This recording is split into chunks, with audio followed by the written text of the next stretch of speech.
Alright, whoa. Go away. Stop, stop, stop, stop, stop, stop. So I left my audio clip in, and that was really loud and obnoxious because I didn't think I had it, and it was terrible. Because I tried to commentate while doing a BG, and at some point in this BG, nothing actually happens, and I'm just like hiding in a room, trying to not die, and I'm too focused on not dying to actually talk. So it didn't work out as well. Anyway, this is the first BG, actually second BG on my monk in 5.4. Uh, I did one on my real monk, but the queues were long as shit to actually record one, so I went and did this one on the Alliance monk. Anyway, what I wanted to talk about, and actually that's a good point to talk about too, is shit. Okay, your haste. On a monk. Oh yeah, and that weapon chain. That weapon chain. Shit. But pretty much the monks are the same. Your haste. So people are asking whether or not mastery is better to build stacks faster versus haste to have more energy to build stacks faster. Um, the short answer is, if you're going to ask that question, you should probably be going haste, because you won't notice as much benefit being full mastery, and to some extent you may want um, more haste for various reasons or whatever. It's just generally better. If you go mastery, you'll probably undershoot your haste and not have enough to be happy with your energy regeneration, things like that. So simple answer is haste. Um, the long answer is hard to say. In full Grievous gear, you may actually have enough haste that it becomes irrelevant. Where haste, being below crit is a better stat than mastery, but you have enough on your gear to get to that like happy place in terms of getting peeled and having enough energy to do damage, where you may as well just have full mastery. Just because if you have above the cap, if you have 100% crit, why do you need 120% crit? Is just sort of the example. You would just reforge away from it as much as humanly possible. So it's kind of hard to explain, although actually I think I just did a really good job. This is 1,000 times better than my previous explanations that go on for like half an hour trying to say one thing. Haste may become irrelevant, and if it does, it's then mastery, but still crit being your highest priority. It all depends on how much you get from Grievous gear. I'm not going to go out and look at how much haste I get. Anyway, overall, damage seems to be hugely nerfed because of this gigantic Resil increase, which is good for monks. It's actually really good for monks. Hopefully you won't be getting one shot, and burst will be less important, but yeah. Pretty much everyone's best comp, I'm pretty sure, is going to be Affliction Lock Druid, though, which is kind of annoying, but whatever. I just need to find me an Affliction Lock and a Druid, and I'll be okay. Anyway, I tried not to use my stacks on that guy because I wanted to save it for the next fight, because I figured if I crit him once, that's it for stacks, and yeah. What else do I want to talk about? Oh, yeah. So, I'm not sure how many of you are aware. Oh, okay. The last point being is, this is why it took like 5 minutes, although I'm pretty sure I'm like pushing 5 minutes already because I'm really dumb and keep on going forever. Chibru. If you get too much haste, like even beyond reforging all of it away, it may actually be worthwhile to just drop Ascension. And then you grab Chibru and whatever happens. I actually want to watch this really quickly. Because I feel like I got 10 stacks instantly here. Or a good number of stacks instantly. I guess I didn't. I guess I got 3 there. And that's where the stacks fall. Okay. That's what I was watching for, was when my stacks fell. Because I felt like when I was fighting this DK, well, there's 5. When I checked my stacks, I was actually at like a high number. There's 7. Yeah. So I think I just got a million mastery procs. Because yeah, when I was expecting Cheever to fall, or Chi, wow, I'm really dumb. It's not Chi anything. It's Tiger's Eye Brew. When I checked, I was like, oh wow, I have lots of stacks. Cool. But it appears I'm just lucky. Anyway, not sure if you guys noticed or heard about this, but there's no regionals this year, which kind of sucks. BlizzCon's in like whatever it is, 2 months or something, a month. So that's one of the reasons why, most likely. But some of the Asian servers had regionals still, which I kind of agree with them removing regionals, but it feels like they should have done it for all of them. Mainly because if I had to go and pick my top people for regionals, I wouldn't go based off healers. Although I'm pretty sure I could get fairly close to accurate with that. I'd go off LA Shamans and Hunters. I would say like, if you picked Hunters, what is there like? There's only a couple. Like Yosk and Kurum, for example. Those two would be easy ends. And then, you look at all the LA Shamans, and I would say they would be what I would expect to qualify for regionals. The annoying part about it is because it's only a handful of each that I would say are good enough to qualify, like, if I think of a hunter comp, the only ones I'm actually too worried about if I'm queuing with a BM hunter are pretty much Kurum and Yosk, and maybe, like, Vive's hunter. Bruce quit, but he might have tried to qualify if he knew there was regionals. I don't know. There's not very many is the point. So if, say, I managed to get my hands on Yosk, or any monk for that example, whether it's Tosan, whether it's me, whether it's Dominoes, whether it's Inverse, whoever you want to think of, a monk, in general, managed to get their hands on, say, Yosk or Kurum, and try to go to regionals, they could probably qualify. So it completely ruins any shitty class attempts to queue, or to make it to regionals, and it's only BlizzCon, which is top 2, which, who was it? It was Soda, Talbzelli, and then Azael Stunts or Chanimals. I think it was Chanimals, but I'm not entirely sure. And then Novos' team, which was him and Thugonomics, were the two I believe to qualified, but I'm not 100% sure on that. Don't quote me. They qualified, which, even if I had Kurum on my team, or Yosk, or someone, I doubt I'd beat them. I don't think it would be possible for me to make top 2. It's probably not, considering they were most likely running better shit trying to make it to BlizzCon than anything they could run with a monk, but regardless of that, I still don't think it's possible. Top 8, I think, was doable if I tried really, really hard and had teammates who knew they could outperform with me but decided to try to qualify anyway, type deal. Where it's like, Yosk and Vanguards would maybe make it top 4, where me and Yosk would maybe make it top 8 if we're lucky. Sort of deal, where it's sort of like, oh well. So that's why I'm pissed off about regionals, but I don't really care that much. This druid's actually a hacking god because his pet's like right here and I can't fucking find him. And he's over there. I don't know how you get that far away from your pet, but that's some bullshit. It's a different person's pet.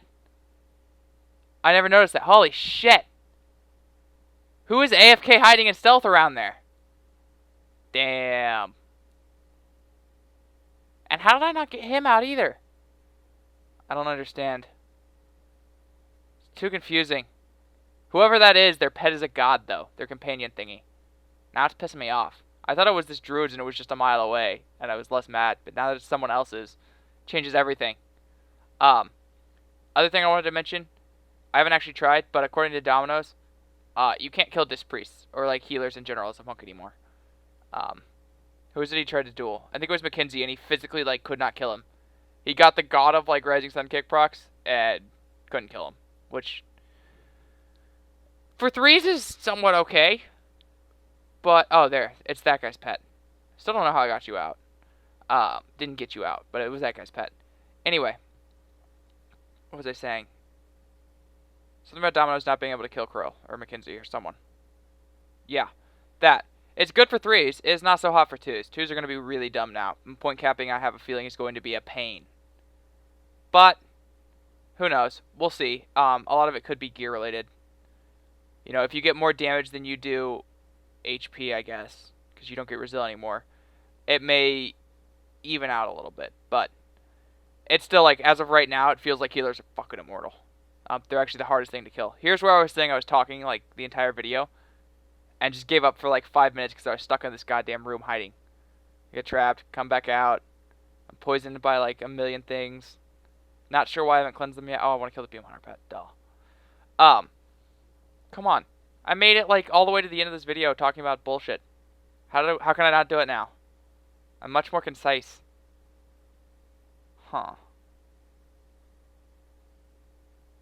I had another example. What did I mention? Oh, yeah. Okay. Slowing down the game, I was saying, benefits monks. That's like the topic I was going on earlier before I got sidetracked. Well, not even sidetracked. I just used it as an example for what I was talking about, or maybe I just casually mentioned it. I'm not actually sure which. Slowing down the game benefits some classes more than others. Let me give an example. If you buff resilience a ton, I'm going to use Rogue as an example here because they're pretty bursty, and at least in the last patch when they were good, they were bursty as all fuck. If a Rogue does half damage now, let's say damage reduction goes up by 50%, which it didn't go up by that much. Rogue effectiveness gets completely obliterated, even if they got buffed during that. If a DK got nerfed during that, there is still a chance he is going to be a shit ton stronger than a rogue, because DKs do a lot better in longer things. That's just sort of how it works. Um, yeah. Wow. I really felt like that example was going to go longer. Anyway, that's why I think Warlock Druid is just going to be the best. Warlock Druid X is going to be like Shaman Lock, like X. XLS pretty much, like RLS, MLS, Shadow Play, Shadow Cleave. Like it used to be the Lock Shaman in Kata for the most part. Now I feel like it's just going to be Lock Druid for the rest of MoP. I may get proven wrong. I think like people were saying Elemental Shamans didn't actually get nerfed and various things like that, and Enhancement Shamans, whatever, because they're arguing with me, which is actually kind of interesting that happens. People will come to me and be like, "What's your opinion on X, Y, and Z getting buffed and nerfed?"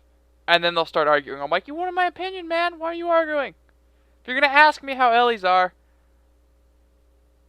why are you gonna argue?" Anyway, I feel like even if Ellie's didn't get nerfed, the Brazil change may have actually like nerfed the shit out of Ellie's. So I feel like I'm really scared because DKs got buffed and they do really well in slow-paced games. Because they're like not killable. I actually played my DK. I tried to do a BG because I was just honor capping. Realized it was painful, and then realized I couldn't die through conversion spam. Because I fought a Mistweaver monk and a rogue who looked fully geared to me, and spammed conversion through almost all of his damage. Granted, pretty sure that rogue wasn't that good, and I'm pretty sure he didn't get a single backstab off because I was just doing your typical DK thing of kiting, AMSing when his poisons are about to fall, kiting, never giving him your back, blah blah blah blah blah. How you fight rogues, which substantially reduces his damage, and rogues aren't exactly a good sustained damage class for this example, but I was able to tank a rogue through everything and casually walk back to my base after like fighting him for 5 minutes, which was kind of funny. Which I guess doesn't really lead me into the trinket thingy, but I'm going to say it leads me into the trinkets. Patch notes said trinkets got 10% damage reduction. That is a blatant lie. It's actually pretty not lying, but it's definitely lying. Resilience, or not resilience. Wow, I'm really dumb at thinking about what I'm saying. Double PvP trinkets gives you 2600 resilience. That comes out to like, if you're completely naked and have 2 trinkets on, like 10.8 damage reduction. Now, just to prove myself right and for having an excuse to be mad at Blizzard because it's not flat 10% damage reduction, I logged on my DK. This is why I logged on my DK for the most part. Put on my entire Dreadful set, which I still have, which also still has resilience, just to prove that I only get like 8% damage reduction from it. Keep in mind, I'm not talking about like the resilience increase. That's like 2% or 1% or whatever it is, depending on what gear you're wearing. I'm talking about like if you take 100k damage, and then you look at your normal resilience, you take 28k damage. And if you take 10% off that, you would try to take off 2800. Which would be whatever that is increased from resilience. It would take you to 74.8 from 72. So 2.8. So I put on my full damage reduction gear and got to 77. And then 77.4, and then I only went to like 78.2. So it definitely does still have that resilience DR scaling thing to it. Don't quote me on those numbers either. I can't remember off the top of my head. This was like 12 hours ago. My point being, if something's incredibly broken, overpowered, I don't know what class it is. I'm pick Feral Druids because I hate them the most right now. If Feral Druids global people, the best way to survive it would be to hard gym resilience. The double trinket thingamajigger means that 2600 resilience becomes less valuable the squishier your class is. If you have to start gymming resilience, it's going to make the quote 10% damage reduction not 10% anymore. It still scales off that. It's not just flat over the top 10% like blood presence would be or defensive stance. It's sort of, you might get 10% damage reduction. You also might get more than that because it's at like whatever it is. It's higher than 10. Someone did the math. It's like 10.8. So I'm not happy about that simply because it's not the way they advertised it. If they would have said we put 2700 or 2600 resilience on the trinkets, roughly 10%, I would have been so much happier. It's just the way they phrased it. I'm like, sweet. 10% damage reduction. Oh wait, nope, I can still get penalized if I want to get tanky as shit. Like if Monk's, let's say Tiger's Eye Brew is actually the most broken cooldown in the game. I can't hard gym Resilience, turtle it out till 10 stacks, and then global someone. That's what 10% damage reduction says to me, not double scaling off Resil. So that one's kind of upsetting and misleading, although no one's going to be using full Dreadful Gear, so it probably doesn't matter all that much. You may lose like 0.5% damage reduction total, if you could follow my math. Otherwise, think of it as like 0.1 with the meta gym, for example. That's probably the extent most people take it, or however you want to think about it.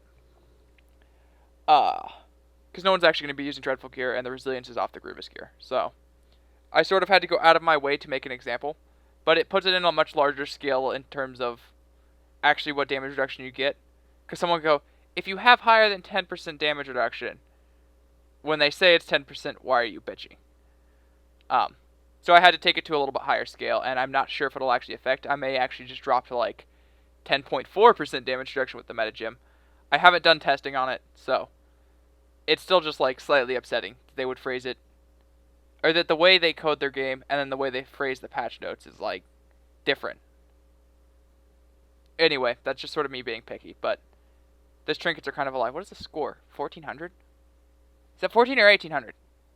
That's 14, I think. Damn, I have to talk for another 600 points? That's hard. I don't know how I'm gonna do it. Oh yeah. Okay. Anyone wondering how I did my Zon Peck macros? In Zon, summon Zon, I made... Yeah, that guy's... Wow, this thing's missing twice. Oh my god. And then he death gripped it. Wow, these guys are the best! Holy shit. It's supposed to pick stop interrupts, but it apparently missed both auto attacks, so they got death gripped. It's a little interesting. Anyway, what I was going to say, or what I think I was going to say. Shit. I did it again, guys. I'm sorry. What was I talking about?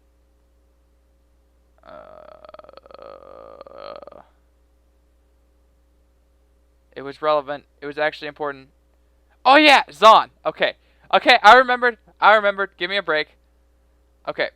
How I did invoke Zon. Summoning Zon, I have /pet passive, /pet attack, /cast Tiger Leap. That's my summon Zon macro. Basically what it does is it puts him on passive. So, in the event Zon starts pissing me off again, I can put like pet passive into, say, Perilous. Granted, you'd want to do it 4 seconds early, so that might not be the best option. You could put it into Perilous and get him off a target. That would work. Other things are, it's just sort of, that's why I put passive in there. Or you could throw it into other abilities. It's just simply so I don't have to deal with Zon being really dumb. I'm kind of mad I can't toggle lightning off, because that would be much easier to do. Other things worth mentioning, if you're like me and put Tiger's Eye Brew into invoke Zon, you probably need to take that off now. Zon got taken off GCD, so if you want to use brews without using Zon at risk of breaking your own CC chains, you can't just GCD lock yourself anymore on it. So you can't Rising Sun Kick, or Rising Sun Kick is actually a really bad example. Expel Harm, and then invoke Zon, so he's still on GCD and you can't summon him, but it'll use your stacks. You probably want to keep on it separately, which for me, I've already done. I've had it for a while simply because of Tiger's Eye Brew. Not Tiger's Eye Brew. Wow! Why can I not remember my class? Healing Elixirs. If you want to pop Healing Elixirs, you can do it without invoking Zon, which is why that button's there in the first place. It was for doing Healing Elixirs. Yeah. So, that may be something you want to change. I'm not sure. Depends on how you play. Some people, for the most part, I don't think you'll have any issue. If you want to Swifty, pull your cat out. That's kind of how it works. If you've got a pet that does whatever it is, 10k lightning damage every second or something like that, it's pretty good to have macroed in with your 60% damage increase. But it could potentially mess stuff up, so it's also not a bad idea to take it off. Oh my god, I'm tired. Oh yeah. If I sound like shit in this video, although I'm feeling much better today, allergies have been butchering me the last couple days. And as of starting this video, I had the hiccups. Apparently it's gone away because I've been talking a bunch. So, I don't know. I had the hiccups earlier. Now that I mentioned it, it's probably going to come back as soon as I'm done recording and you'll have no evidence and think I'm lying. But, I did. Yeah. Oh, the BG's done. Sweet. All right, guys, that's it. Thanks for watching. I actually managed to talk through the whole thing for the most part.